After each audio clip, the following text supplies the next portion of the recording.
चलिए, आज एक बहुत ही जबरदस्त पौराणिक कथा की दुनिया में चलते हैं। एक ऐसी कहानी जिसमें देवता और दानव आमने सामने हैं। एक शक्तिशाली श्राप पूरे ब्रह्मांड को खतरे में डाल देता है। और फिर होता है एक दिव्य हस्तक्षेप जो संतुलन को वापस लाता है। ये कहानी है कूर्म अवतार की।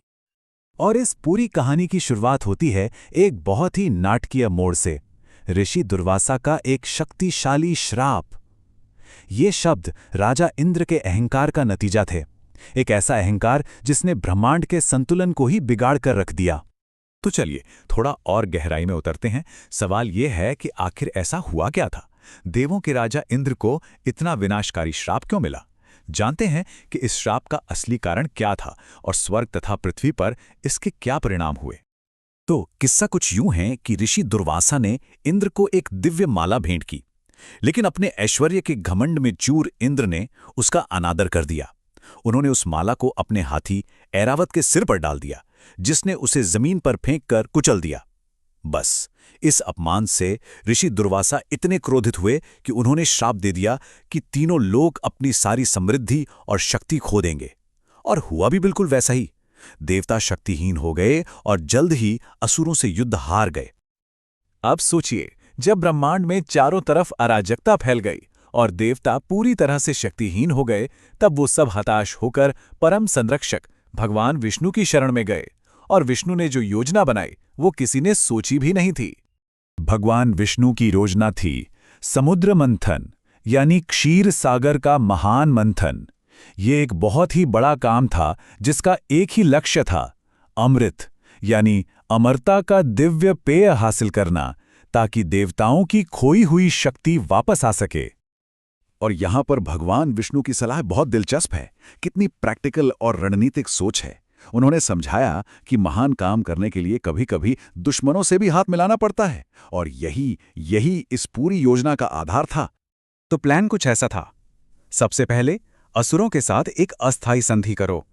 दूसरा, मंदराचल पर्वत को मथानी की तरह इस्तेमाल करो और सर्पराजा वासुकी को रस्सी बनाओ। तीसरा, सब मिलकर क्षीर सागर का मंथन करो और अमृत निकालो।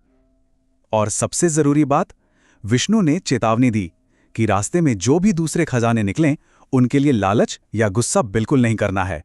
तो एक तरफ देवता, दूसरी तरफ दानव, और दोनों के बीच एक असहज गठबंधन।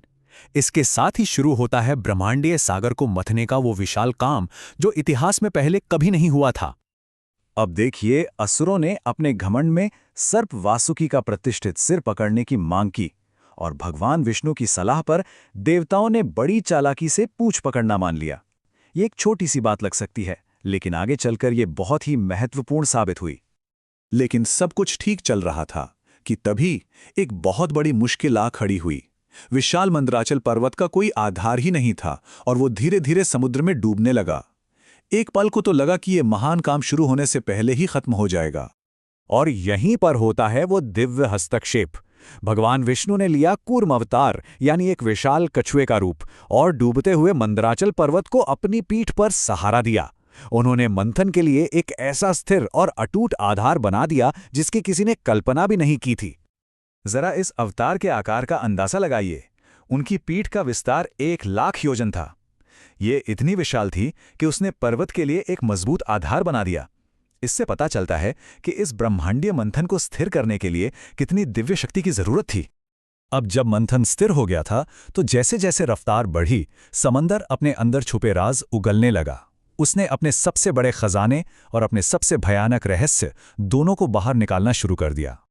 लेकिन समुद्र से निकलने वाली पहली चीज कोई खजाना नहीं थी, बल्कि वो एक भयानक धधकता हुआ पदार्थ था। एक ऐसा पदार्थ जिसने पूरी सृष्टि के अस्तित्व पर ही सवाल खड़ा कर दिया। आखिर ये था क्या? वो था कालकूट विष, जिसे हलाहल भी कहते हैं।